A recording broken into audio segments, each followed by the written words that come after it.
All right, guys. Welcome to the inaugural edition of the 999 podcast where we talk about the WWE, particularly as it relates to the WWE Network. I'm your host, Grindhead Jim. Joining me are Thomas Fyreheart and Skeletroy Blockbuster. How you guys doing?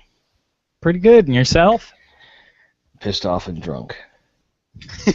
Well, that's a good way to get things started. Yeah, no shit. We just watched Fastlane 2015. It's the pay-per-view, the last one before Wrestlemania, and I think it will go down in history as the pay-per-view that had more bullshit moments than any other pay-per-view in the last year, while at the same time having some of the most compelling matches of any pay-per-view in the last year. It epitomized a lot of things for me. I'm going to list those things as quickly as I can so we can get right into the discussion about the pay-per-view itself. 1. You've got some of the best talent in the world in WWE, but your writing still sucks. 2. Divas are amazing acrobats and oftentimes more convincing emotional actors than anyone else in the WWE, but they can't hit worth a shit. Teach them how to punch.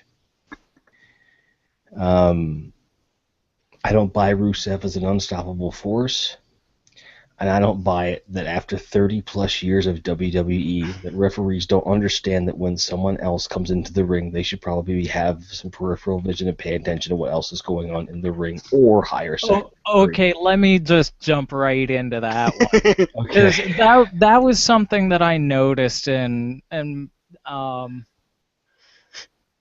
just kind of blew my mind about. Like, 'cause during the last match, I saw the referee wearing an earpiece. How can there not And I be was like, someone saying, dude, what the fuck wrong? is the point of that if you're not getting anything? Right, and I think ultimately there's a suspension of disbelief that I'll definitely allow for WWE. It is fiction, it is entertainment, and these are athletic actors doing their job. I fully understand that, but it's the direct insult to my intelligence and the referee's intelligence that he wouldn't see what happened in almost all of these matches. Every match tonight on some level was an upset of some kind. I think they had some great matches. I think that what they're doing is kind of the opposite of the MO of what the WWE's been known for, which is use the pay-per-views to set up a longer timeline. Meaning I think everything that happened tonight is going to set up a longer timeline for the superstars involved, which is a ballsy move. But out of all the matches you gave me tonight, give me just one that has a remotely satisfying end. It doesn't make you want to cold cock Vince McMahon in the fucking tank. Just, I'm gonna throw it out there. I mean, I'm paying a decent amount of money per month, and I'm not saying I want the outcome that I'm looking for. I'm not expecting that I'm going to get the end of the match that I want. What I'm saying is I want a satisfying outcome. I want a match that makes sense. And when almost everybody on the card tonight won because of some bullshit technicality or a ref that can't fucking look or can't fucking hear, this is bullshit. This is not what I pay for. And if I were doing this for free, I would never subscribe to the service based on the pay-per-view alone. The documentaries pay for themselves. That's why I have the service. The pay-per-views are secondary to that. And as good as Fastlane was, it's still not what it needs to be. So, without going off on a complete tangent, let's just go match by match and talk turkey, guys. Corey, what do you got? The first one was the triple tag match, Dolph, Eric, and Ryback against Big Show, Kane, and Seth Rollins. I was busy buying beer. I missed that one. You didn't miss anything. To be honest, didn't pay attention and missed the finish, and I was like, why the fuck is Randy Orton there? Yeah, like, thing, like, coming back, this is the second month that I've had WWE Network. And, you know, just coming back after like 12 years and still seeing guys like Big Show and Kane, it's just like, I mean, sure, they're talented, they're big guys, but like, get some newer people. That's something that I kind of felt through half the night. Yeah, I think that if you look at some of the newer talent, I don't think it's that they lack talent or there's not enough on the roster. I know I'm going to. Oh, I definitely say there's not enough on the roster. There could be more. That's something that I've talked to both of you guys about, especially in the tag team division. And since we're just talking about the network as a whole somewhat, I'm just going to bring this up.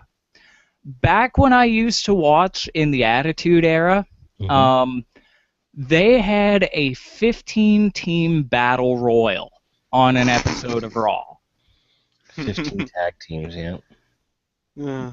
They don't have that many tag teams now. No, they really don't. Right. But this is my counterpoint, and it's not that you're wrong at all. That's not what I'm saying. What I'm saying is the talent that they have, and this is going to sound so stupid, but when development is teaching these motherfuckers not to punch, like, I'll buy so much bullshit that I see. You know, the high-flying stuff works great. There's so many things that work well, but there's two things about the WWE of old that kept me watching. One of which was when a superstar looked dazed, I believed that they were dazed. The other one is part of the reason that I believed they were dazed is because people were throwing real punches. Pulled, but a real punch pulled is way better than this. Mm. Yep. You know, and I'm not saying I expect it to be realistic. I'm saying I accept you're going to lie to me, but you have to lie to me better. Okay? Right. You know, the amount of money that goes into these productions, the amount of talent these people have is near second to none. These are great people that they have. If you're going to give me a smaller roster, I expect, nay, I demand something that looks believable as a fight. If you're going to sell me on a fight, and the only guy who can throw a half-convincing punch is Dean Ambrose, and even his punches are kind of shitty, there's a problem. There's a major fucking issue here. You know, you've got, and then on top of that, you've got fan favorites, whether they can throw a punch or not, that you consistently ignore. You're not making the Authority out to be villains. You're telling me that your writers suck. That's it. Yeah. Well, that's what we get when we have soap opera writers for a wrestling show. So. I hate to be the one to break this to you, Tom, but it's always been like that. Well, you know what I mean. It seems to be like more so now than they. No, Then they no, do like not at all. Not like at all. Check out Tuesday Night Titans. That's True Vince story. McMahon's show from the 80s. It's fucking awesome in how much cheese is just spread all over that fucking show. Dude, you want to talk about the original, where the WWE took the turn for the soap opera? I got 2 fucking words for you.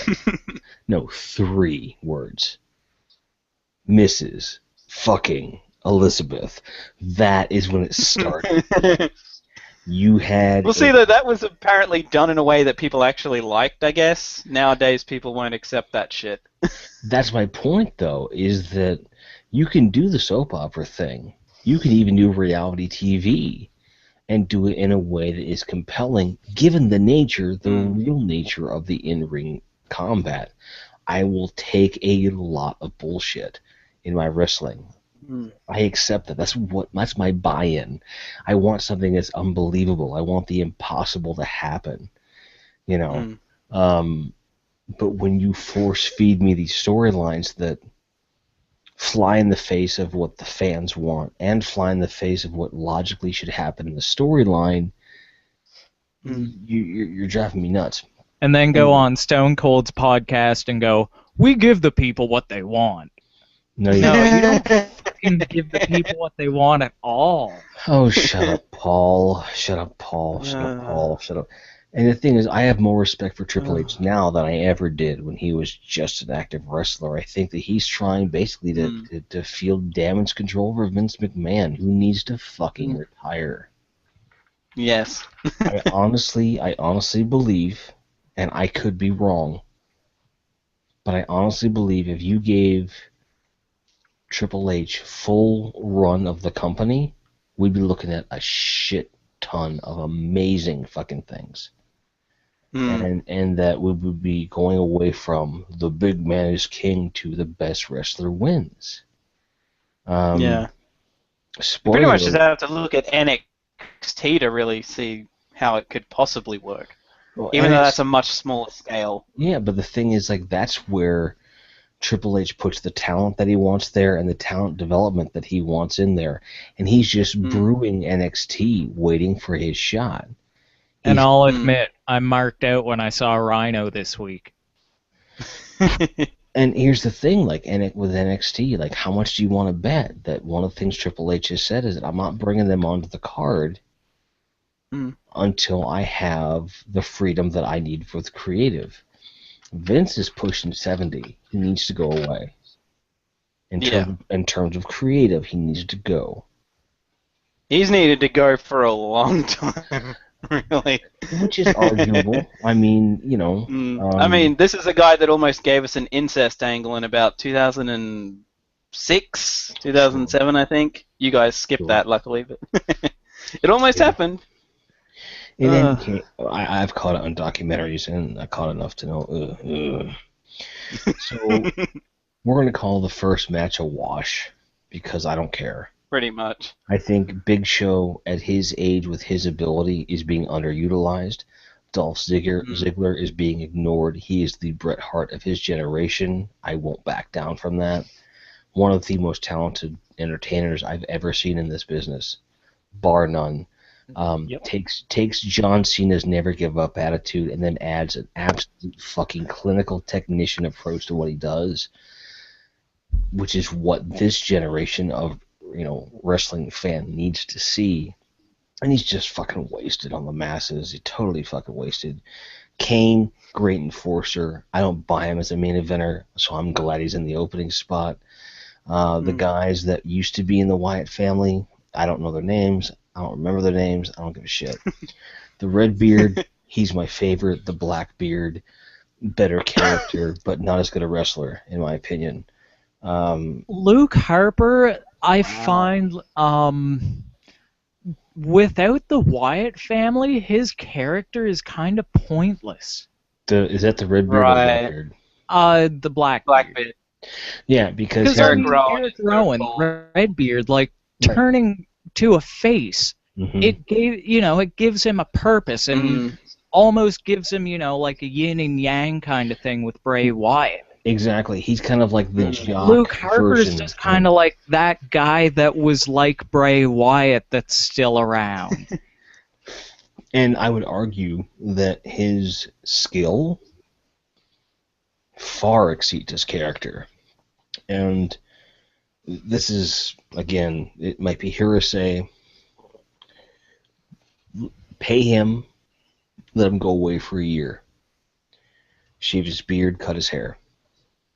Have him trained, get a little bit more toned. Not bigger, just tone it up a little bit.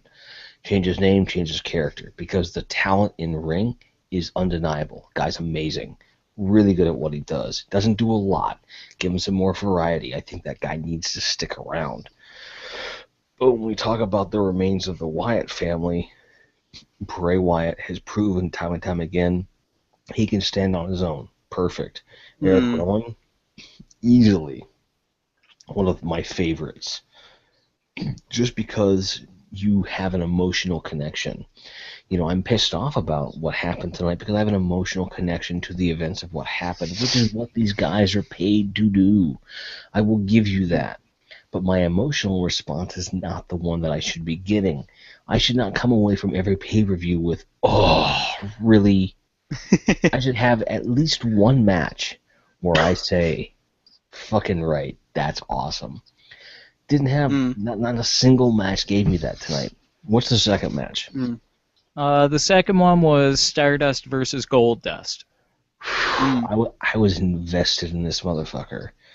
I was really invested in this because I'm a big fan of Goldust as a wrestler. I don't like his persona, like Attitude Era and so forth. It was groundbreaking, and I admire and endorse it. I didn't like it, though. Goldust, like the last year and a half Goldust, fuck, so good. Easily top 10 wrestlers of all time. Like, just knows his role. You know what I'm saying? Like, there's so few wrestlers that can, like, stick to a style, can stick to a moveset without being cliche. Like, Goldust always avoids the cliche. He's well-rounded. He does the ground move. He does the grapples. He does, big hits, air hits, everything in between. And here's the thing that just makes me nuts. He is that guy that you can visually watch him and see him in a match when he's getting beat up and he's selling you on the beatdown. Yeah. That's such a lost art. When Goldust gets hit, you're like, oh shit, motherfucker got hit. Yeah. And Stardust, same fucking thing. There's something about the Rhodes family that just bleeds excellence. And I think the storyline that they're going with, I'm going to be honest, like that match, main event that. Because fuck Roman Reigns, fuck Dan Bryan. I don't give a shit about either of them. And I don't care. The only reason I give a shit about Daniel Bryan is the fact that fans want to see him go main event. And if that's what they want, that's what I want.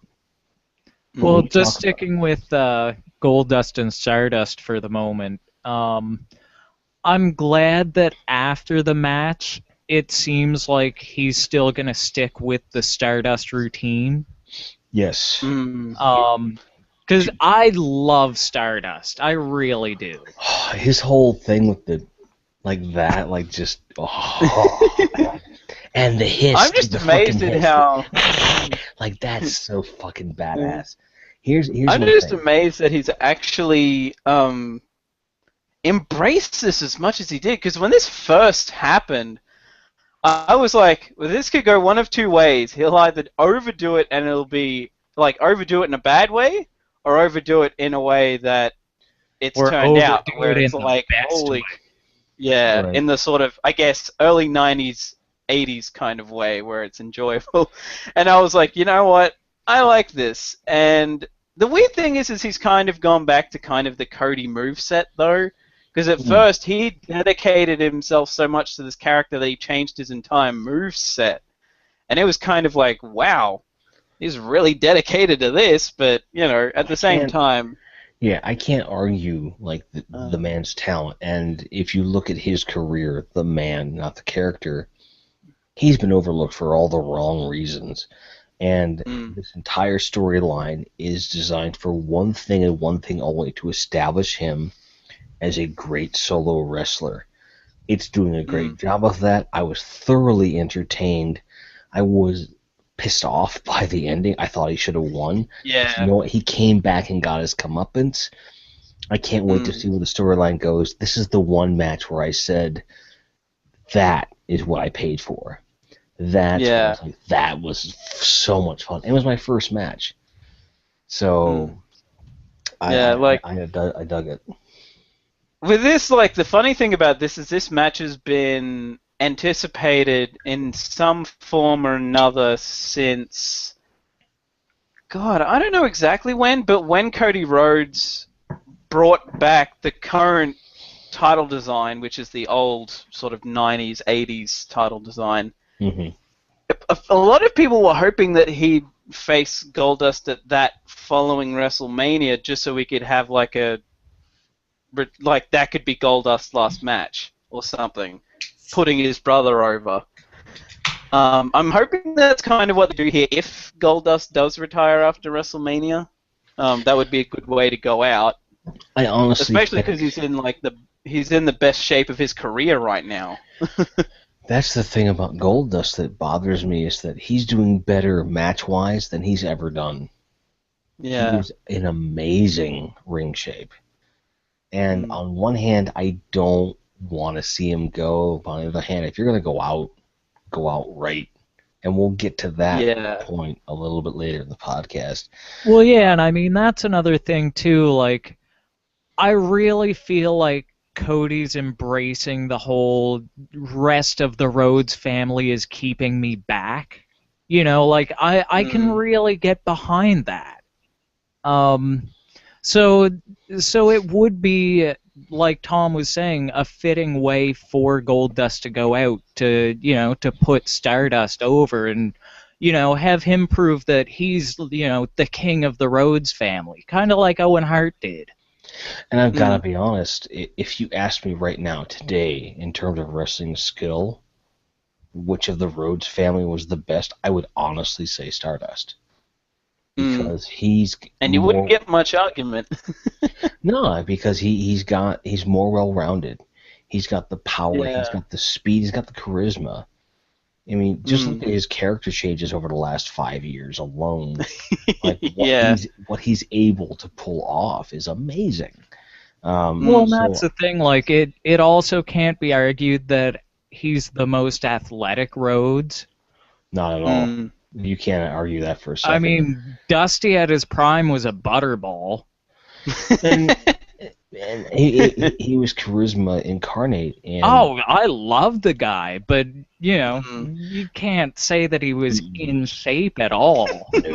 No, fuck you. Round is a shape. Okay, you got a point there.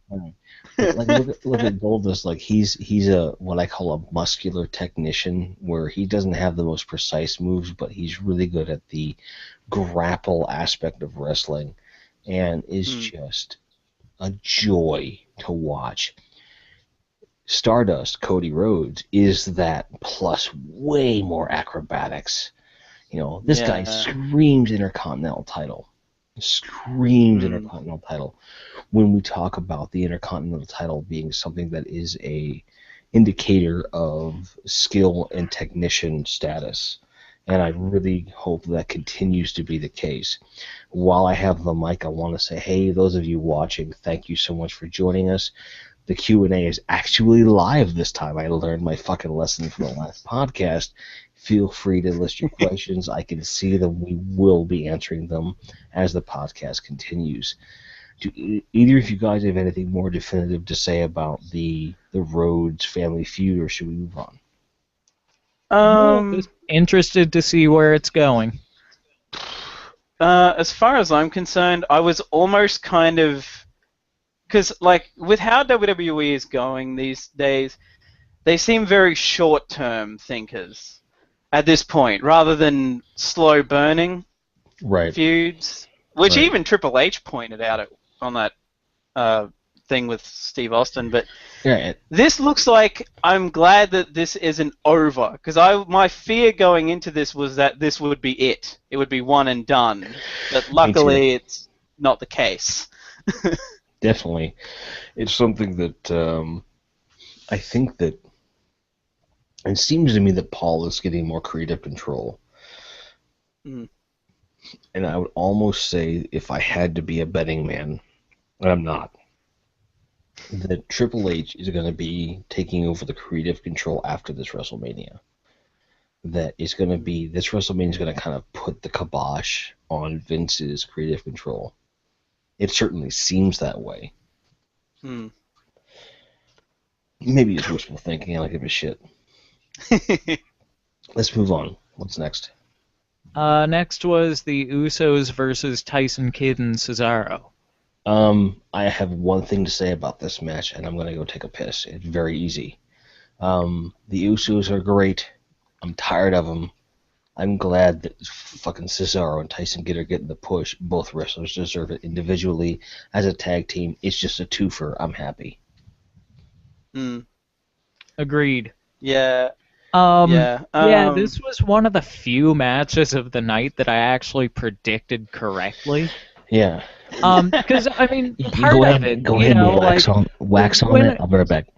Yeah, when I'm trying to pick a winner, um, it, I'm I don't know how much you feel like this, Tom, but like when there's like part of me that is the guy that I'm pretty sure I know will win, and then there's a part of me that's the guy that I want to win. Yeah, And they're I have they're yeah. rarely the same. Yeah, I've done that. I used to actually when like occasionally when I started doing like written predictions and that for I think I've posted some on that ruled and just generally for whatever reason I always divide it into two as who I think will and who I want to. And there's only very few times where that's been the same person and so even probably I'm not exactly sure how often that's been the case, but I can tell you right now that this is a match outcome that I did not see coming. Purely because for the past couple of years, Tyson Kidd's been treated like shit. And, well, aside from the stuff on NXT that he's done where he's at least got to look good, and Cesaro, after being dropped as a Heyman guy, that was it. They pretty much not he hadn't done shit since. He like when he lost, I forget what pay-per-view it was, but he lost 2 straight falls in a 2 out of 3 falls match to Dolph Ziggler, and that pissed me off so much because it was like, really, like, come on. But yeah, like I'm so Were glad you that just those pissed that guys they have didn't get titles. one fall each and then have to go to the third because that builds the drama? Well, Or yeah, like generally that as well, but also I'm going to. I kept my mouth shut earlier when you guys were talking about Dolph Ziggler, but honestly, I don't hate Dolph Ziggler, and he's starting to warm on me now that he doesn't oversell. Cause holy crap, you like people like used to make fun of how well actually no, people used to like how The Rock used to oversell and how Shawn Michaels used to oversell in the 90s. Dolph Ziggler tried to do that and basically make that his gimmick for a while, and some people liked it. I hated it because it was too much. And I don't disagree But with that. now that he's reined back on it, I'm a lot like pretty much the Survivor Series last year is what started to make me actually give a shit Right. about Dolph Focus Ziggler. became about his wrestling prowess and not his persona. And what I was Mm. thinking about when I was peeing was the fact that look at a guy like Cesaro, pure wrestling charisma. Mm. And his promos are just him verbalizing what we see in the ring. Nothing more, nothing less. He's not a great actor. He is Yeah. a true grappling wrestling technician that happens to be able to act. Whereas the majority of the WWE roster are actors that can happen to wrestle. Back in the 80s and early 90s, when Troy and I first started watching wrestling, you had a bunch of wrestlers that couldn't act to save their fucking lives. That's why managers exist. The managers were there to Yeah. character and storyline. Just like with Brock Lesnar and Paul Heyman. Mm. Okay? Cesaro is that perfect blend. It's like, I don't need an over-the-top story. Give me a goddamn good wrestler, and I'll watch everything you got to show me. And I think that the majority of the roster has the capability of doing things to his level. They just are too lazy to do it. Mm. That guy is amazing. I don't want to like him. He's a douchebag. But he's an amazing performer, an amazing wrestler, and he deserves every fucking thing he gets. Mm. I guess the only criticism I have of this match, and it's just nitpicky because I just like the move so much, that he didn't do the Swiss Death, which is that thing where he throws them up in the air and then hits him with the European uppercut as they're coming down. oh yeah, that's great. Because that's fucking amazing. Did you know that he did most of the mocap for the WWE 2K15 game? Yep. No. He did. Mm. And I love that game. I love that game. Go check out the review of WWE 2K at grindheadjim.com right now. But that match was... I wasn't so interested in it as much as I was the outcome, and as we've already said, that's where it needed to go. So Yeah. Yeah, I enjoyed it, but one problem, and I mean this isn't a problem with the match itself, it kind of ties into what I was saying before, and it ties into the match beforehand. With Gold and Stardust not a team anymore, there's like 6 tag teams right now. mm-hmm. Is there even 6?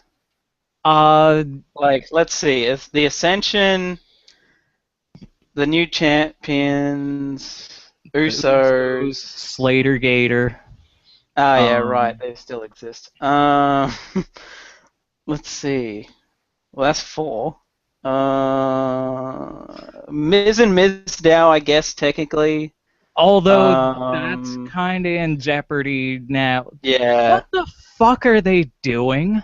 Like, you have something that works, and you screw it. Like, it's not making people like Mizdow less. It's just making the Miz look like a bigger dick than he already is. Yeah. This is, Do you guys this is one of remember- those... Not in a good way. Like, there's heels that I really enjoy. The Miz is not being one of them at all. Can I ask you guys an honest question? Yeah. Do either of you actually remember where he came from? Reality TV. It was the Tough Enough, wasn't it? Like, Yeah, it was but reality TV, then Tough I- Enough. The funny thing is he didn't win. I specifically remember him being on the Real World MTV, and he referred to himself repeatedly as The Miz, and his dream was to be a WWE wrestler. And he was laughed at and just dismissed by the entire crew at that. And here is where I begin to take exception. He got to get that dream, and now he is a shitty heel. Right. Like, What makes it honestly worse... He should be the ultimate face. Well, Really should. trust me. I said After should. the last face, after the last face run he had, he's one of those guys that I think can only be a heel. His face runs in WWE have been crap. Well, it comes back to the writing. You know, like, number one, you can't make anybody like the squeaky clean good guy, because people just don't like that shit. Sucks. Well, that's the funny thing. It's kind of... I like to think that that's not really necessarily the case. It just depends on who it is.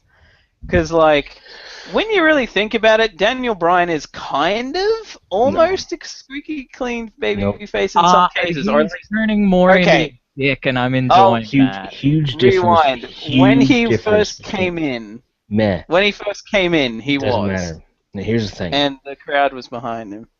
Underdog and face are two different things. Wow. Daniel Bryan's always Fair been an enough. underdog, and he smiles. That doesn't make him a face. He's an underdog.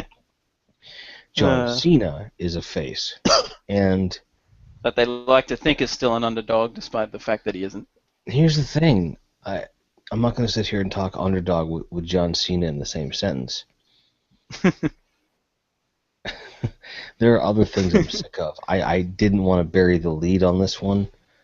Actually, I'm not going to either because we have 2 more matches, do we not? Few more, I think. What's the next match? Well, before the next match, there was the, as far as I could tell, pointless encounter between Triple H and Sting. Yeah. Okay, I had a long talk with Tom about this in chat. I'm going to kind of set it up like this. Sting himself said specifically, right to camera, prior to his return to the WWE, The match he wants is him versus Taker. Mm. I don't care what the fans want. I don't care what the staff wants. Sting wants a match with Taker. He earned it. Give him his match with Taker. End of that conversation. Now, if I can't have that match, as a fan, a match with Triple H is certainly a really good fucking idea. And I think that they've built it up very well. But tonight's little encounter was completely a waste of time. Yeah. That's how I feel like, about that. yeah. What annoys me is that they're not letting Sting talk. Like, I watched his stuff in TNA, and even though there was only a few of his matches that I really liked, like, his mic skill was like, okay, I can put up with him being on screen because at least he can still talk, but they're not letting him talk. So, I can't remember a time that Sting ever impressed me on the mic. Period. Well, yeah, like, I'm not saying he's great on the mic necessarily, but it made up for the fact that he's past his prime. And well, needed speaking of certain past guys its to have good prime, matches. how about this whole WWE versus WCW stuff? Like, it seems it's so WWE, pointless Troy. and contrived. I was here for WWE. You were there for WCW. Like, I'm gonna fuck you off. Like, the pretty much easiest way to sum up why they did that is just because WWE are bad winners. They have shat on WCW ever since they won the Monday Night War, so that's never going to end. Well, here's the whole thing for me. You know, the winners write history, right? And that's what they're trying to do. There are way more times that I dug WCW than I did WWE in the 90s. And it's not that WCW was that much better. It was just they were trying that much harder. And now that you have a WWE that's largely uncontested in the US, if you want my money, you just got to put out a good product. That's right. it. It's not that hard. Because, like, the funny thing is people have told me, like, well, it's because they don't have any competition that they're getting complacent. And it's like, well, that's just because they don't seem to realize that they've got to compete with every other show on TV that airs the same time as them. Because I've heard plenty of people, they'll watch The Walking Dead, and then when that finishes, they'll watch whatever's left of Raw, or something like that. Well, or there's people that would have watched the Oscars or something instead of this pay-per-view. Well, if we take the TV shows out of the circulation, I haven't paid for cable in almost 10 years. I don't watch any of the regular shows. I watch recaps. I watch, This Week in WWE. I watch documentaries. And I watch the pay-per-views. And I'm a paying customer that pays directly to WWE. It doesn't matter. If you want to compete, you got to compete with Netflix, Hulu, PlayStation View, PlayStation Now, YouTube, and that's just what I can think of in a few seconds. Doesn't even matter what time zone you're in. Doesn't matter what time your show airs anymore. Your product, where this brand is going, has to compete digitally because cable is going to be dead inside of 3 years. Well, that's something that I find kind of strange, although I completely understand it, that they don't have, like, the newest episodes of Raw or SmackDown on the network. That's a contractual thing. Well, that's all it is. Yeah. So, I mean, I understand it, but, like, at the same time, I feel like it's the least necessary part of the product that they're putting out right now. Yep. Like, all of the, the series that they're doing, the Monday Night Wars that they just finished was great. The WWE 24 amazing.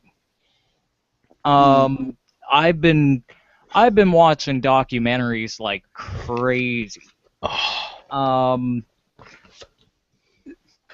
So I mean, it's, I don't know. There's so much good content on there that I don't know. Like, I don't really feel bad missing out on Raw or SmackDown and just catching up on like WWE this week. Yeah, it's like, why do I care? Why should I care? At some points, it feels like you're giving me 3 hours of bullshit, and then this week kind of distills it into a nice half hour to watch. Exactly. I can watch this week in a half hour, and I can do that with a cup of coffee or a beer, understand everything that happened, and be happy, and then watch documentaries until the pay-per-view comes. When the pay-per-view comes, I understand the motivations. And that's fine. However, I'd be the first one to admit, if I could watch Raw the day after online, I'd do it. Yeah. Because maybe there's something I'm missing.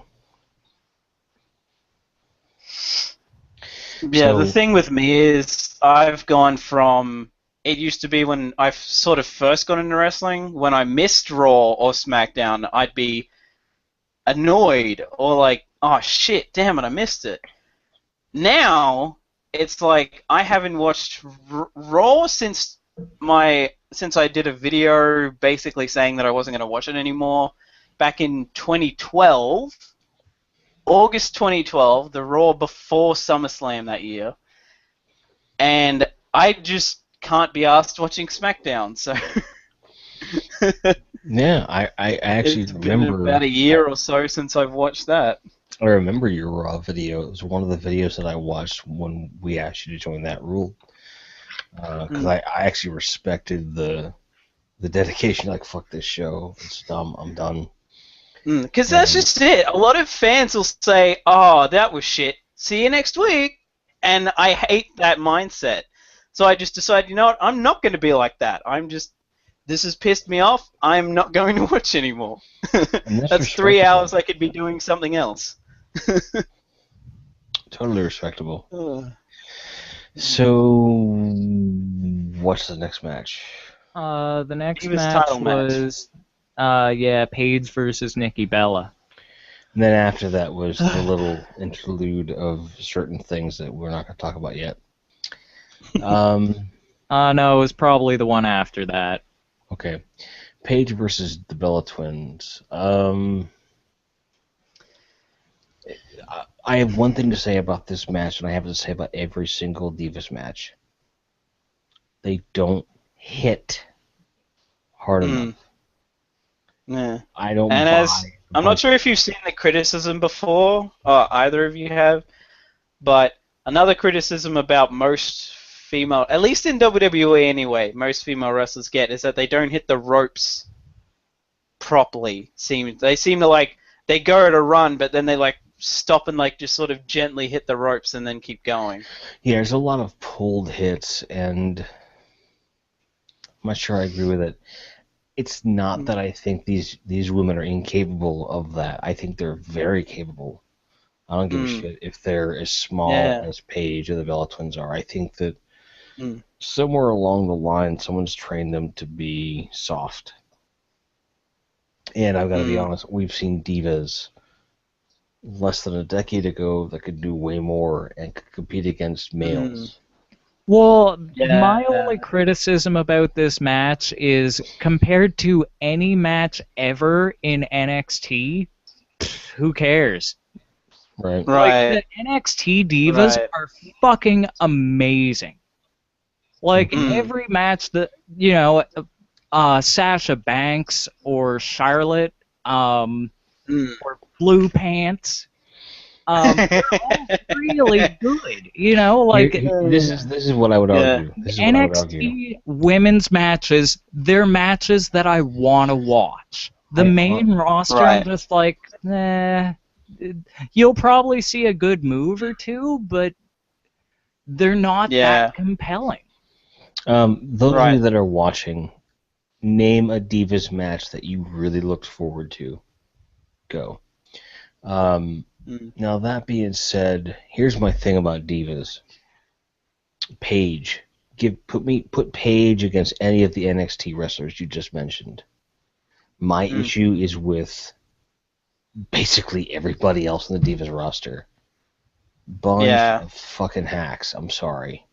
I think they have... Which is really sad in some respect, because Nikki Bella's actually kind of been improving lately. Mm-hmm. And, like, Natalya, from what I've seen of her stuff before WWE, was an amazing wrestler. Like, people probably could have actually compared her to, like, a female Bret Hart back then. But at this point, it's just so phoned in that it's probably like she just doesn't care anymore. You know, and I really, truly feel that with the right training and the right push, we would not be that far away from a unisex WWE. That's what I want to see. I'm not saying every female should be like Chyna, who is amazing. Still arguably could be, but because, you know, Paul takes issue with her having been in porn, who gives a shit? But the fact is the talent is out there. The skill is out there. The entertainment value is out there, even in the product today, and yet it is squandered on bullshit matches. Paige should have won that match because of a shit call. That's all there was to it. She's an annoying character, but she's a goddamn good performer. And this is my house. No, it isn't. You're in Tennessee. You're from Britain. It's not your house. Okay, I hate to break it to you, honey.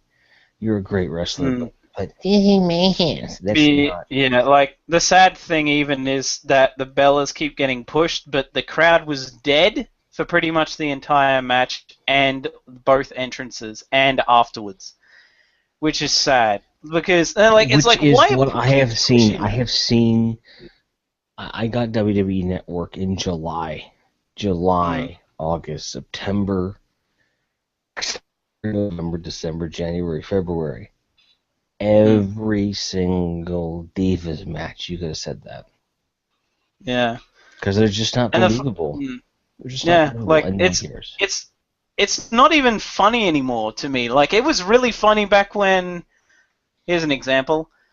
Vicky Guerrero used to have monster heat. Like, there was a Raw once where she took 10, 15 minutes to cut a 5-minute promo because she had that much heat.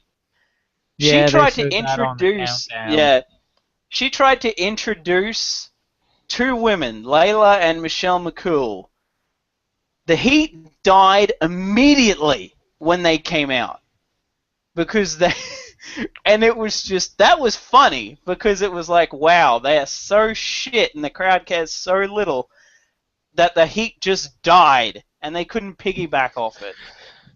But, and then there's this, where, like, Brie Bella up against Stephanie McMahon, the crowd was pro Stephanie McMahon, and Stephanie McMahon out-wrestled her, which was really depressing. Ultimately, it comes down to this. If you're going to push female wrestlers as people who slap fight, I don't care. WWE Universe doesn't care. You show me some athletes that want to brawl, I don't give a shit whether they have a vagina or a cock. I don't give a shit. Show me some contenders. Show me some competitors. All right? And I understand the need and the push for an empowered female. My daughter turns 12 this year. If she's looking at these divas as empowered females, I am ashamed. Like these aren't even good actors anymore. They're great gymnasts at best. I can handle shitty acting if they could compete. Not just who has the best backflip, but who could take a punch. You know what I mean? It's like, if anything, what they need to do is bring back Finlay and put him in charge of the women's division again, because apparently he was in charge of it for a couple of years, and you know, I doubt he would have let women get away with doing really, really shitty punches, considering he's a brawler. It just I honestly think that everyone I've seen, with very few exceptions, has the potential to do it right, you know, and I'm just very disappointed. I think they're better than that, because I desperately want to see quality female wrestling in WWE, and I'm not seeing it. I'm not seeing it. Because like the sad thing is, like, it's, to me, it's that I just don't like the fact that the women's match has become referred to as a piss break, because that's basically what most fans think of it as now. I want a match that makes it so I actually have to give a shit. Yep. Not this stuff where I could just walk off and do anything and not miss a thing. So and then come back and say, oh well. Short version, do better. You've got the talent. Use it. What's next? Next was Dean Ambrose against Wade Barrett. I honestly think that's how I felt too. This one fucking pissed me the fuck off. I'm going to go on record and say that I did not like Dean Ambrose 6 months ago. I thought he was a gimmick, and a shitty one at that. He's won me over. He's a great wrestler. One of the best on the mic. Got some great moves. He knows when to use his cliche stuff, knows when to be unpredictable, knows how to play up the crazy angle of his character, feeds into the best versions of that early 90s vibe. Under fucking utilized. Absolutely. Oh, yeah. And to put this guy up against Wade Barrett should have been an easy win for him. And I thought it was going to be like a really classic match. Nope. Because, I mean, like, Wade Barrett's a good wrestler. Great wrestler. He is. Didn't show it But tonight. I don't know why they pulled this fucking, like, oh, I'm just going to pussy out of the ring, and, like, what the hell was that? Yeah, that doesn't make sense. Especially considering this is a character that had a Fight Club gimmick at one point. Not to put not too fine a point on it, but here's the thing. The entire theme of this pay-per-view was shit endings. And how much do you want to bet that Wade... Those two had to go to creative and say, here's what we want to do. And they said, yeah, no, we want Ambrose to win. We want it to be legitimate. We want every single decision to be shit. So here's how we're going to do it. That is exactly the feeling I got from it. I knew what I was getting going into the next few matches based upon how this one went. Because from a on-paper standpoint, this match had every reason to be an amazing brawl. And I got about 30% brawl, 70% bullshit. Yeah. And to see Ambrose not even pick up the win was disappointing. Like, I could take the bullshit, and he technically, in terms of fan reaction or fan perception, got the win by virtue of stealing the belt, which I appreciate. He should have gotten the win because he was mopping the floor with Barrett. And, like, Wade needs to fucking step it up. He's gonna go toe to toe with this kid. Yeah, and this is a guy that Dean Ambrose that main evented Hell in a Cell and I think also TLC to losing a match via disqualification at Fastlane. So that doesn't make sense. It just doesn't make sense. So I don't think we have much more to say about it. It was just that was the match that should have saved the whole pay-per-view, and it did the exact opposite. Yeah, and I mean, like, I know what you said a minute ago about, not being a Dean Ambrose fan 6 months ago, or I don't know when you turned into one, but, like, from the outset of me watching WWE again, by far my favorite. I'm a huge Dean Ambrose fan, and that's part of the reason why, like, this pissed me off is the whole time since I've started watching, they've just treated him like shit. Mm-hmm. Yeah, He's pretty the shine he much. deserves. He's got a great Mm. persona, good character. The crowd loves him, and yet, Mm. And I don't know Yeah. if either of you guys saw the pre-show. Like, I really enjoyed what he was saying about, wanting to bring back the honor to the Intercontinental Belt and stuff like that. Like, it Mhm. really makes you want to like him. Right, because Yeah. So, he understands the legacy that he's coming into. He's one of the few wrestlers on the roster that truly understand the opportunity he has in front of him, and he appreciates it. Mm. That's why I love him. Yeah. Everyone else seems to be like, "Well, I'm a," even if you Mm. look at like Seth Rollins versus Jon Stewart, okay, um, uh, of all the ways you could handle such an obvious publicity stunt, what a uh, cocksucker. What an undeniable fucking cum guzzler this guy was. Oh, Jon Stewart can come on my show and I'll tell you. I'm a professional athlete. You're a newscaster. I'm going to call you out because clearly you don't understand how athletes in sports entertainment work. That's like saying, you have a knife, I have a gun, come to my house. Like, it's pussy. That is so, uh, even from a wrestling standpoint, even with all this shit, Dean Ambrose would have been like, you know what? I'm not even going to bring my gun. He'd put the gun down. He'd be like, let's just go. You can mm, bring a knife. I'll go fist to knife. He would respect the challenger. There would be some mm, degree of like basic human respect. And I don't give a shit. mm. Like, let's go. And Seth Rollins, I think Jon Stewart said it best. I'm sorry you can't decide what color you want your hair to be. Seth Well, he's Rollins. Two-Face. Nah, Two-Face would be cool because Aaron Eckhart is a wrestler. Win, but Well, really, I just brought that up because that's a joke me and a friend used to have. It's like we were trying to figure out what the Shield members would be. Dean Ambrose was Joker. Uh, Seth Rollins was Two-Face. I forget what we came up with for Roman Reigns, though.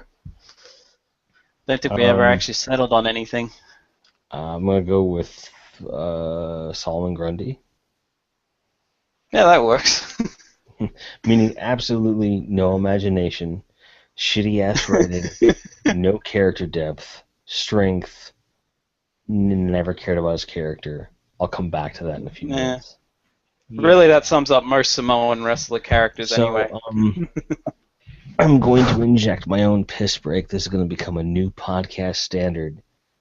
Because with wrestling, they're going to give me piss breaks, so I'm going to introduce them as talking points. Bray Wyatt doesn't stand a fucking chance against The Undertaker if the writing is good. He punked me, he trolled me. I fully concede to the writing team on that one because you got me.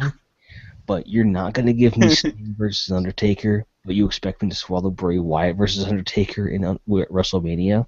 Fuck off and die. I'm taking a piss. yeah, I'll totally admit that, like, I mean, not that it had much to compare to, but the highlight of the night. Because, Mm. I mean, at first, like, the Druids came out and they're playing the music, and as somebody who watched The Undertaker back in 1991, it's just like, okay, he lost at WrestleMania last year. Like, do we really need this? And Yeah, then the like I was casket opens and hoping. it's I was Bray hoping Wyatt, and I'm instead. like, Yeah. oh, fuck, that's awesome. So, I laughed yeah, so much when that happened. just like Jimmy said, I'll give it to the writing team on that one. They got me. Mm. That was great. Yeah, like the funny thing is, I was kind of going through Twitter at the same time that was happening because, like, when it first happened, I was like, oh no, like most people would have been like, oh my god, what's happening? I was like, oh god, no, please. Let it not actually be The Undertaker, and then it's Bray, and I'm like, oh, thank God! Pulling a fucking Mankind from, like, oh god, when was that? Like, mid It '90s would have been anyway, like when he faced Shawn 96 Michaels. or so. Yeah, like when he had a match with Shawn Michaels for the title, he came out in a casket. They open it up and it's Mankind. I think his music was playing anyway, but yeah, he came out in a casket, so that was pretty cool. If he like, it wouldn't really be a callback to that, but it's nice to think it would be. Like the funny thing is I actually wanted Bray Wyatt to be the one to end the streak last year. Like, if you're gonna end it, give it to someone who needs it. Brock Lesnar did not need it at all. He's Brock fucking Lesnar. He does not need However, that shit. however, I Paul believe it. Heyman needed it, I but believe that's it though. That's the thing. Taker needed. Well, who wouldn't believe it? Here's what I see coming. Taker needed an end to the streak, so it could remain believable. Lesnar is believable. He needs one more victory before he goes. Bray Wyatt's going to be an amazing victory because Bray Wyatt's an amazing wrestler. I hope that there's some writing trickery in here where we end up seeing Taker versus Sting and Wyatt versus Triple H. Because those would be amazing matches. Imagine Triple H versus Bray Wyatt. Are you fucking kidding me?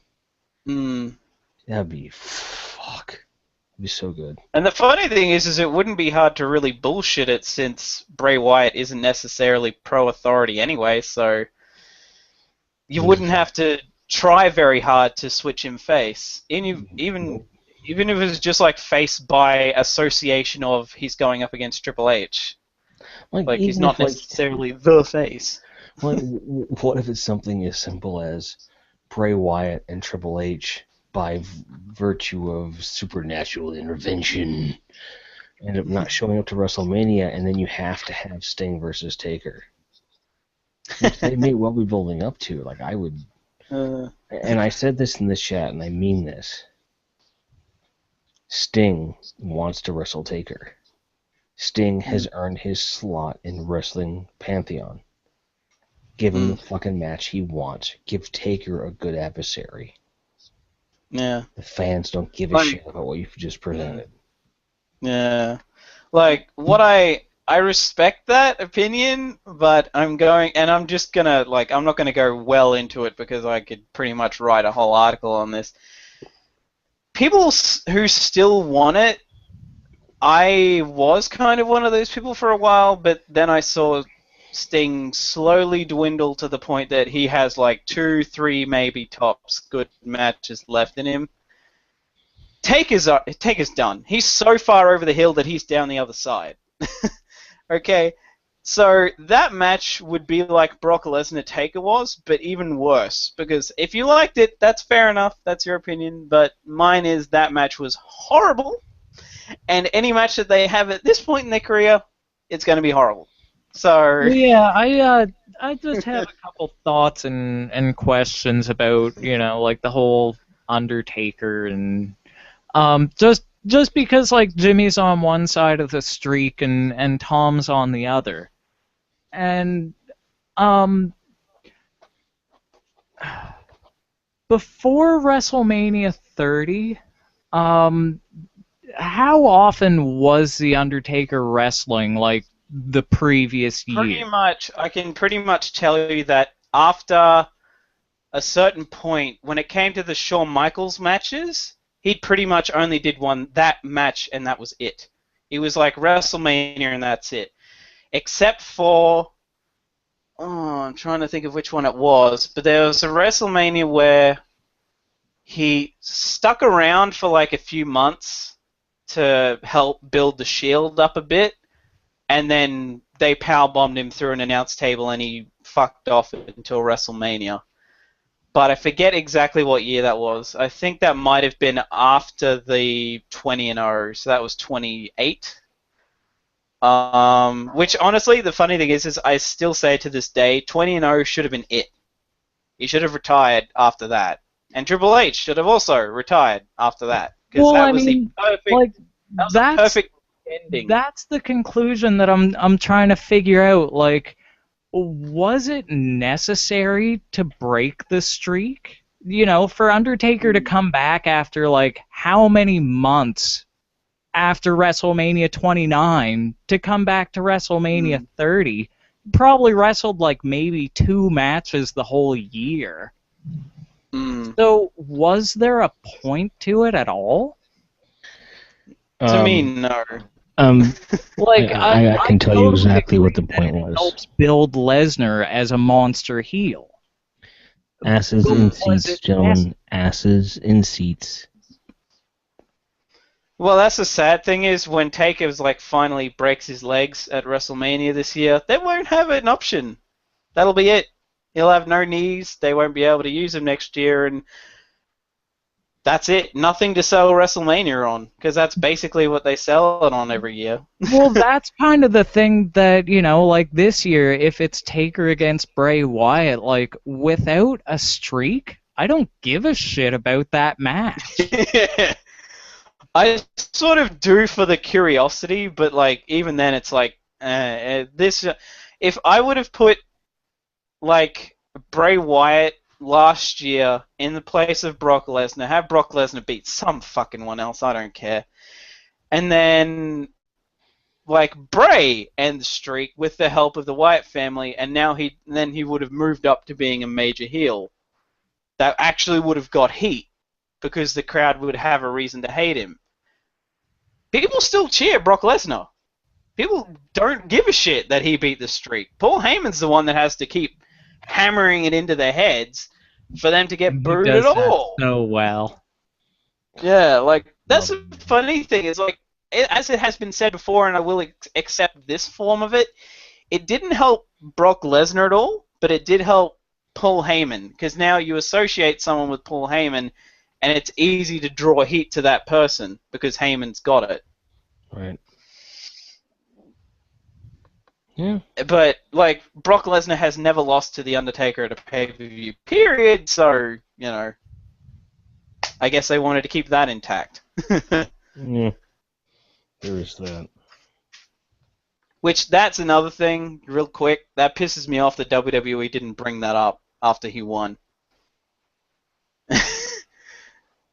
Because, like they care anyway, I guess. But, you know, oh well. Yeah, well, I mean, like, I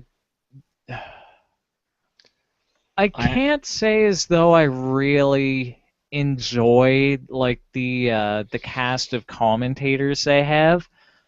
They don't really have any, like, play-by-play guys at all. Right. Everybody just kind of talks about, like, what's going on Twitter and stuff. And nobody's calling, like, the moves. And, you know, like, I really miss people like Jim Ross and Joey Styles. Yeah, I can pretty much tell you that it'd be Vince yelling in their ear about that, because there have been commentators that have basically said as much. Like, half of the, like, some people even say that about, like, the bad jokes Jerry Lawler makes at this point is probably just half the time Vince is probably just screaming in his ear to make a bad joke, for all we know. So you never really know, but even then, I just think they're checked out. I don't think they care, and if, as has been said by a reviewer before, if the commentators, if the people calling the match don't care, why should we? Yeah. Yeah. That's a true story. That being said, we're having this passionate discussion over something that was purely a promo. Let's move on to the next match. The next match was the only other one that I called correctly, other than the Usos and Tyson Kidd and Cesaro. It was Rusev versus John Cena. Every other match I got wrong.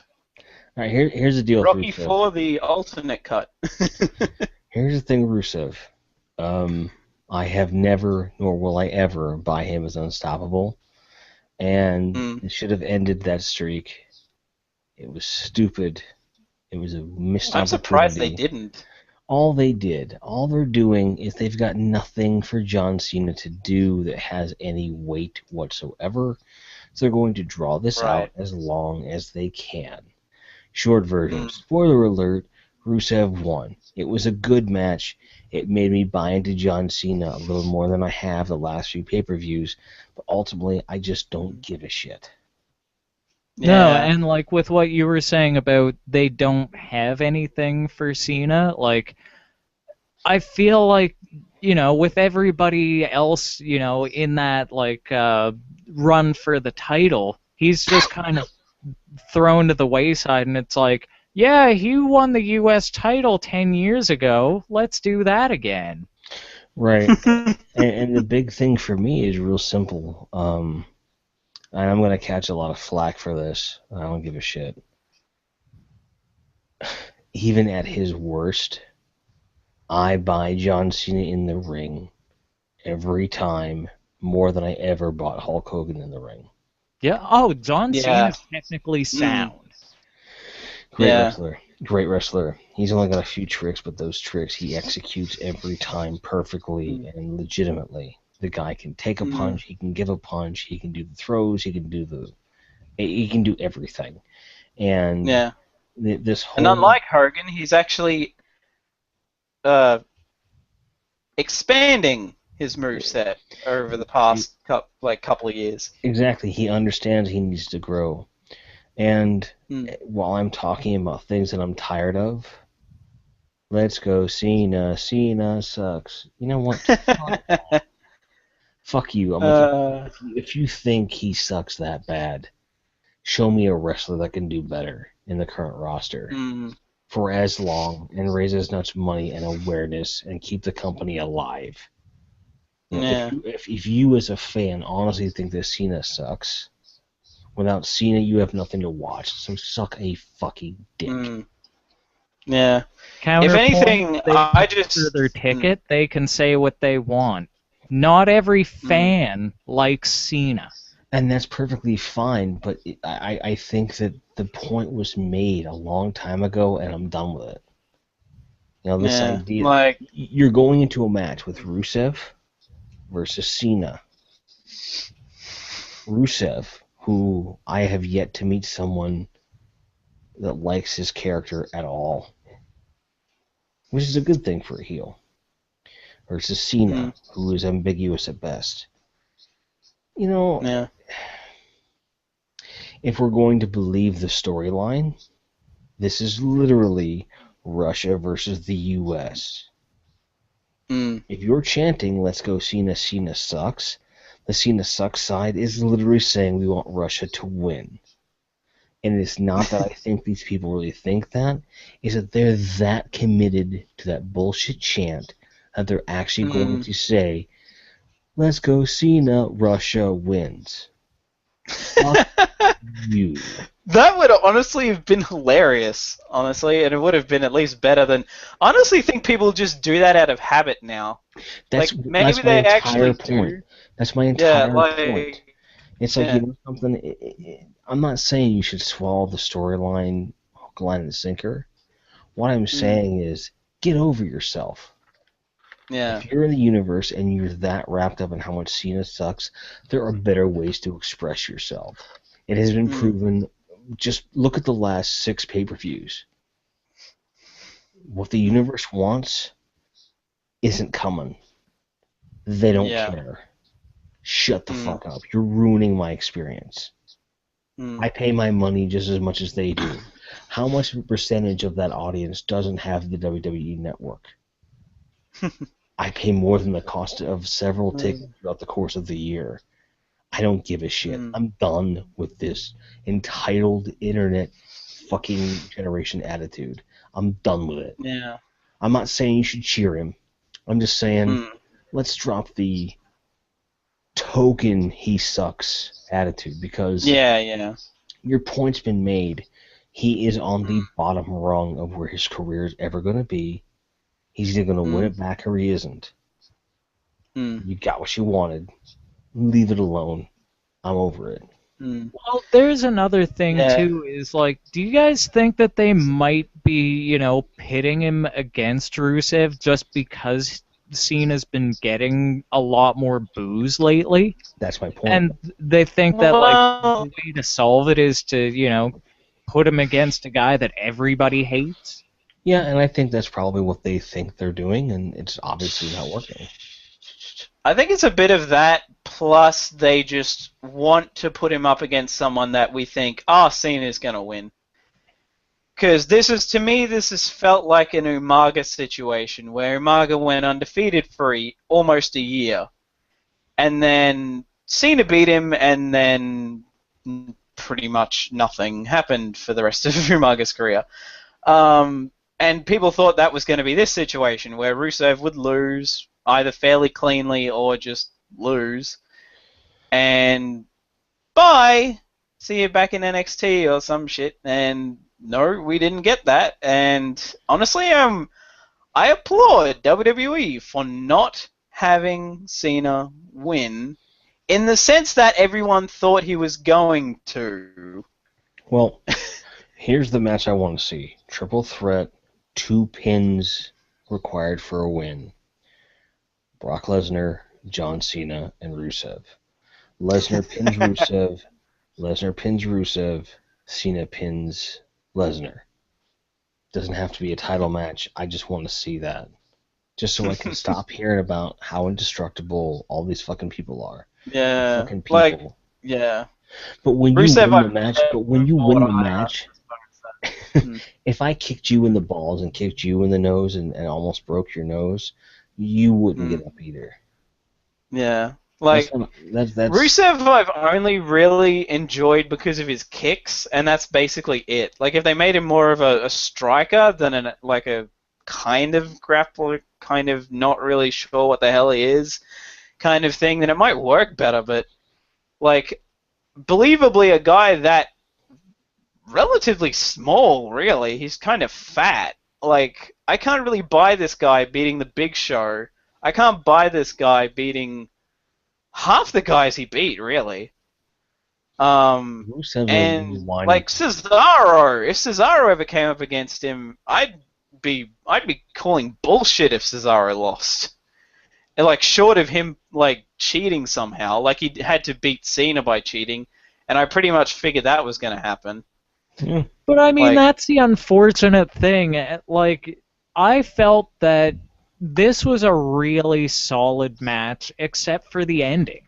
And they just went, oh, I don't know how to end this, do you? No, let's just have him kick him in the balls. Perfect. Run with it. Well, to be, like, I'll put it this way, Cena couldn't afford to lose clean because it's Cena. Which, that's not a detriment to the man, that's a detriment to how he's booked. The only clean loss he's had on a pay-per-view in the past few years was against Daniel Bryan when he dropped the title to him. Daniel Bryan is like one of the few people to ever go over Cena clean in the past, like, 5 years. Maybe CM Punk, kind of, but I think that's a bit further back. Fucking, just, I kind of expected at this point, but the fact that they actually didn't do it like a bullshit count out or an actual disqualification of some sort, and they actually had it end with an official decision that wasn't, just like the ref turning around, catching him getting kicked in the nuts or something like that, which I almost sort of figured was going to happen, or maybe like Lana actually coming in and like Cena has Rusev up for the AA and she just clocks him in the face with the belt. So Rusev gets DQ'd but keeps the belt. I could have seen that happening, but that ending alone tells me we don't care about this match. Like, everything up to that point, it's just one after the other of, oh my god, really? Just give me one match that actually makes sense at the end. Yeah. Entire pay-per-view. And this match was thrown together to begin with. I mean, shit. This was like Cena pissed off losing the title match at Royal Rumble and then just happens to run into Rusev, or Rusev just happens to come up, catch him at a bad time and have a go at him. And that's it. But that's the thing, is I'll buy that beef before I buy half of the like long-term storylines that we've been seeing. Like, that at least makes some psychological sense to me. Because think about it, Cena's been beat down for the last year by the universe and by the company, and they're trying to push him out, and he loses, and he's like, "What, motherfucker?" Blah, blah, blah. And then Rusev, with his fucking fat, stupid ass, can't even speak a Russian accent worth of shit. I don't even know if he's Italian or what the fuck. I don't give a fuck. He's an idiot. He's Bulgarian. Yeah, they say that, Yeah. but a tattooed is No, not no, a he's Bulgarian legitimately name. Bulgarian. Don't care. I don't buy it. For all I know, he's from the Bronx. They don't care. He's an idiot. He's a fucking idiot. And, you know, I don't think for a second that you want to rip off Rocky IV, fine. That's fine. You should have seen the comments on Twitter after this. Do you remember the part in Rocky IV where he kicked him in the nuts?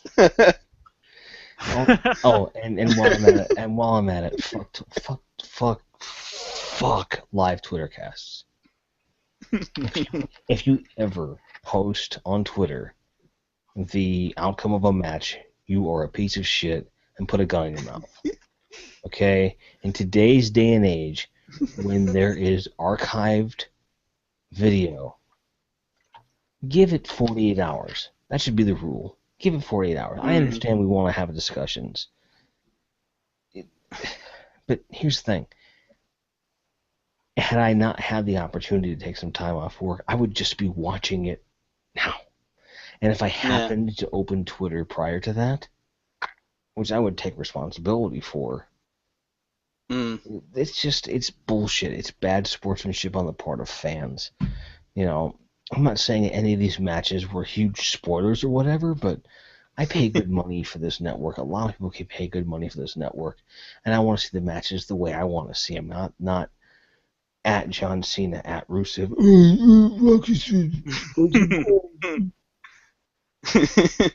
Fucking just... It's the same thing you run into with video game players where, Order 86 is 30 seconds long, fuck them, you know, whatever. Yeah. Who cares? But, like, yeah, as far as this Cena-Rusev thing goes, the only thing that bothers me about the outcome is now, unless there's a rematch at WrestleMania where Cena wins, who the fuck is believably going to beat Rusev now? It's the same problem they've got with Brock Lesnar, really. I cannot believably see Roman Reigns beating someone who has beaten The Undertaker's streak, even though The Undertaker is old and beaten down, beating the shit out of John Cena 3 times, and all that, and like, I cannot believably see Roman Reigns do that. Who am I supposed to believably see beating Rusev now? Clearly not Daniel Bryan, since we just buried the lead of Daniel Bryan not winning the match against Roman Reigns. Here's the thing about so we're just gonna go right into that fucking match. Yeah, might as well. That match shouldn't have happened. Roman Reigns should never have been a main eventer. Period. Great presence, great talent, great power. Not ready. I don't give a shit what your argument is. He's 20 years ago, I'd have bought him. Right now, he is an idiot. When your cousin, who's a has-been, has to win the fucking Royal Rumble for you, I'm not seeing it. Yeah. And he didn't even get much, like, over because of The Rock. People just sort of... that was hilarious. If I'm the owner or the creative for WWE, I'm paying attention, saying it's not time yet. Yeah. You're shoving him down my throat, and all I'm saying is, why am I paying for this again? Yeah. I'm not saying that I want to see Daniel Bryan go up against Brock Lesnar. All I'm saying is Daniel Bryan should have won the Royal Rumble and give me a credible match in WrestleMania. You've given me 9. Yeah. And with Roman Reigns, I do think that if you're going to make him win against Daniel Bryan, given the confines of how the match worked, which is believable and a great match, I think that that's the way that guy's going to win. But I don't care. I don't care. Because you've given me absolutely zero buy-in for Roman Reigns. He's a great kid. He's a good athlete. But I don't have anything to latch onto. I don't. Yeah. Everything that was great about Roman Reigns lost the match to fucking Wade Barrett 2 hours prior. It's a completely pointless, completely wasted main event that is just bullshit. Well, yeah, and I mean, just going off what you were saying there, like, I don't know if either of you watched that, the first look at the destruction of the Shield or whatever. Mm-hmm. Don't think One of the things that they mentioned was, you know, that they all played off each other because they were so different. Yeah. And, you know, that's what made them work. Mm-hmm. It's still what makes Dean Ambrose and Seth Rollins work. But without them, like, number one, they haven't even evolved Roman Reigns' clothes past the Shield. And his music. Seth Rollins looks like a fucking supervillain. I love his pants. Like, not to get too into, like... But he looks like a supervillain. I love his pants. I suppose I don't evil like wrestlers still wear the little tights at all. But that's a story for another day. But yeah, like, they haven't evolved Roman Reigns at all. You know, his character is boring. I hate the Superman punch. I hate it. I hate it. It's not even a Superman punch. Oh, you're not the only one. It's an Iron Man punch. Okay. That's the Iron Man punch from the Iron Man film. I don't care how high you jump. A right hook is still a right hook. If you want to impress me, you've got the spear. Oh wait, every other wrestler has done the spear. Oh, that's right.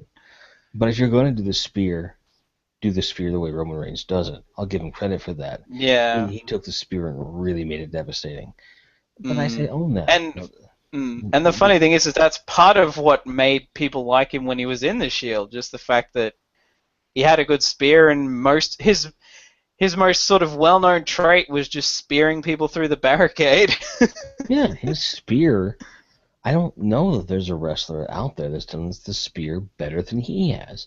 That's his claim to fame. Now, let him string 6 words together I give a shit about, and maybe I'll start giving a shit. But in the meantime, you've got Daniel Bryan, who I would argue his character is not even a character, it's a persona. His persona is well liked in many ways for the wrong reasons. But in the ring, he is one of the best actual wrestlers the business has ever seen. He knows how to do the job. Yeah. And then after the match, he loses, shakes Roman Reigns' hand begrudgingly. He's classy. He's sportsmanship. It's a fuck you. Fuck Brock Lesnar. I know I'm the better wrestler than both of you when your contracts are up, or when one of you blow your knees out and you're completely useless because you're just too big to walk under the own weight of your own pretentiousness. I'll still be here kicking ass, taking names, and being married to the hottest woman in wrestling right now. So fuck off. I'm Daniel Bryan. Suck a dick. Sincerely, universe. I'm just. Yeah, like, the funny thing is last year everyone would have been fine with it because it was either him or Batista, and no one wanted Batista to win, but Batista won, and then they turned him heel because they were smart enough to realize he was going to get booed out of the building, and no one wanted to see Batista Randy Orton. God no, I didn't. God no. That would have been a horrible one-on-one main event. When you consider Brock Lesnar versus Roman Reigns, you give me the trust me, that's gonna be bad enough already. But honestly, I'll be at least satisfied with the match if it's at least a brawl. If they don't have it be a flat-out normal one-on-one, you can be disqualified, you can be counted out. If they make this a flat-out street fight and they just beat the shit out of each other, then I'll be satisfied. Here's the thing. I don't care. Mm. I want to see two people fight. I'll go on Twitch and watch Mortal Kombat. You know, I want to see two characters I care about brawl. Mm.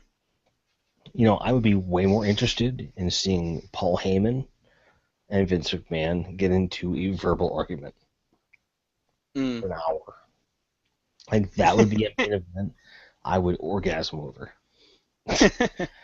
Compare that to...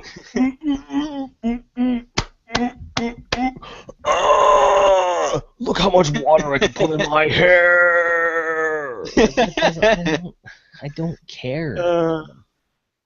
Like, there's nothing about this that I care about. Everything I invest in, you shit on, and everything else that you invest in shits on me.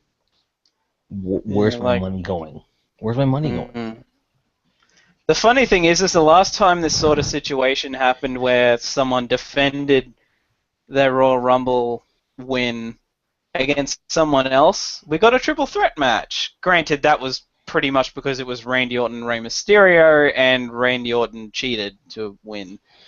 But, and honestly, that ended up actually being a very good match, but Kurt Angle was in it as well, so, of course.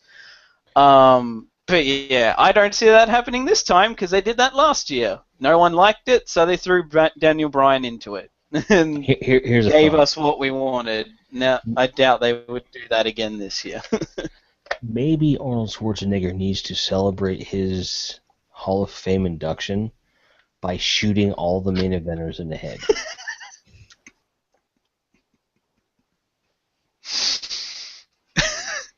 In one way, that'll solve the problem, but in another way, it exacerbates the problem that I keep coming back to. There's and no that's talent. the lack of depth of the roster. Yep. You know, like, when you think about it, you know, like, back in the Attitude Era, they may have all been, like, weird, you know, one-dimensional characters, but there were, like, 60, 75 of them. You know, it was... No matter who there was somebody else that was believable enough to beat the champ.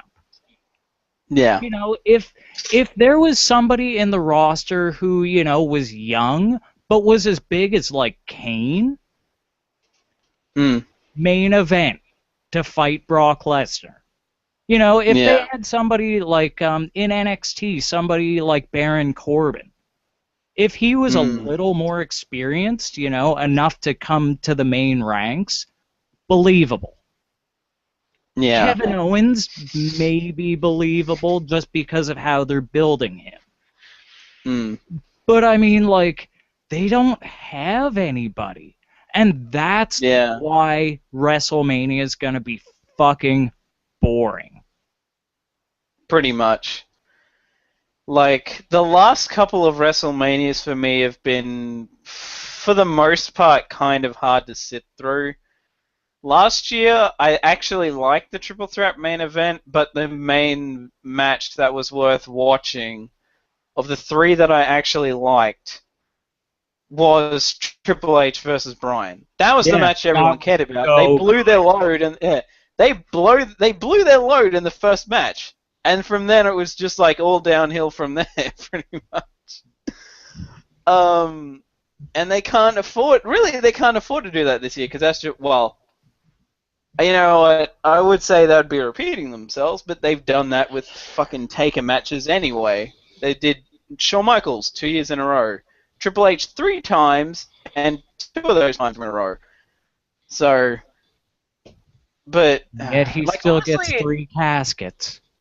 I just really wish that whenever Brock I honestly was hoping that Brock would lose the title before WrestleMania. Because I would honestly be a lot more interested in, like, Cena or Seth Rollins versus Roman Reigns than I would be Brock Lesnar versus Roman Reigns. At least with Seth Rollins, there's the option of, there's a guy that can, you know, fly around the ring and do pretty much anything that can make Roman look good. Brock Lesnar is not going to make Roman look good, and Roman is not going to make Brock look good. No. If Brock was allowed to wrestle like he did in 2002, maybe he could. But they've limited him so much, or maybe it's just the fact that being in UFC's fucked him up so much that he can't do half the shit he was able to do over 10 years ago. So, I think it comes down to a very important point, and one that I will unfortunately continue to drive home for the life of this podcast. WWE, you have built an entire brand on nostalgia. And having been someone who was there from the beginning of your brand, looking at what you cultivated 10 years ago and seeing it as a lesser product to what really got under my skin 30 years ago, your brand's going to die if you don't give us some decent storytelling now. Because when I'm dead, and Tom's dead, and Troy's dead, people aren't going to look back at this product with much nostalgia at all, and you will have no business to sustain. yeah. They're not giving a shit. They're relying on the real-time version of events, trying to write history long-term based upon a storyline that just doesn't make sense. It's not going to sustain. And I think you got to get better writers, you got to get better talent. They don't have it. We're pissed off. That's that. Yeah, and the thing that's sad is that there are a lot of people that are actually buying into how they've been booking Brock Lesnar, and I just look at those people and go, what is wrong with you? Like, normally I don't like to do that, where I'll be like, oh, that's your opinion, but this is one of those few cases where I'm like, no. How are you buying into this? How are you falling for this bullshit? It is just, it's Brock Lesnar burying everyone that they've put him up against, pretty much. Because the only good thing about the Royal Rumble triple threat match was any time that Brock Lesnar was out of it. Like, I went on about that for like a half hour in January, but goddamn, Cena and Rollins as the main event of WrestleMania, I would pay a lot more than $9.99 to fucking see that. Like, holy shit, that would be a great WrestleMania main event, because Rollins is someone that could bring that out of John Cena. But as it goes, now we're probably going to get Rusev versus Cena again. God knows what Rollins will be doing. And the main event that's the crowd is hopefully going to be completely dead for, because that's what will make WWE wake up. If the crowd's either dead for the entirety of WrestleMania or dead for the main event. Which is a prediction that we will find out about in roughly 5 weeks. Because unless the WWE does something completely out of character and actually entertains me, I am not pushing the live button on this podcast until after WrestleMania. Do either of you have any closing thoughts that we haven't already covered? One actually. There was one thing in the last match that made me laugh. When they were talking about Daniel Bryan being a submission specialist and that he knows, over 100 submission moves and whatnot, it just made me think back of, I don't know if I'll have to explain this to you guys, but I'm just going to say it. I know 1,004 moves, and I wrote them all down. Y2Gay. Oh god. The only thing that I'll bring up as a closing thought is WWE start building the matches for the pay-per-views as soon as the other pay-per-view ends, not the week before. Because this has been a problem for them for a few years now, I think, where I think there was one pay-per-view last year. There were like 5 matches announced, if that, maybe like 3. And then like in the last week, they just threw a bunch of filler in at the last minute. And it was like, what are you doing? And then when you do book the matches that you do, make those matches count. Every match on tonight's card had the potential to be way more entertaining than it was. whether by virtue of the ending or the execution of the match itself, somewhere along the line you failed. Not one single match from tonight can I honestly say went the way that it should have for maximum entertainment experience. 5 weeks from now is your biggest show of the year. You got the majority of the year after this to make up for it. Set the bar high. Or else I just... good lord, we've got it like a 20-man battle royal to look forward to. Hooray. Fucking... I bet they're doing that again. That fucking Andre the Giant Memorial Battle Royal. I like Battle Royals, so I'm not going to complain. Which is, like, you know, like, it's a nice little nod to Andre, I guess, but as someone who legitimately does not give a fuck about Andre the Giant, which I'm probably going to cop flack for that, but I don't care. I was not there for... I was born in 1990, so, you know, his time was over before I even knew what wrestling was, as was pretty much everything that happened in the 90s. But that match last year was so pointless and boring because Cesaro won it and then nothing pretty much happened with it. So it was a pointless win. It was a pre-show match that happened on the main card. That's what it was. Unless you count the Wikipedia page that says that he won the match. They've done nothing with that fact, but the fact remains he won the match, and I'll take that because I think it's a worthy successor. Ultimately, the card isn't fully announced. Maybe we'll do a quick podcast once the card is fully confirmed, or we'll talk about it then. But for now, thanks for watching the $9.99 podcast where we never charge you a dime for honest opinion. I'm Grindhead Jim. With me is Skeletroy Blockbuster and Thomas Fyreheart. Cheers, guys.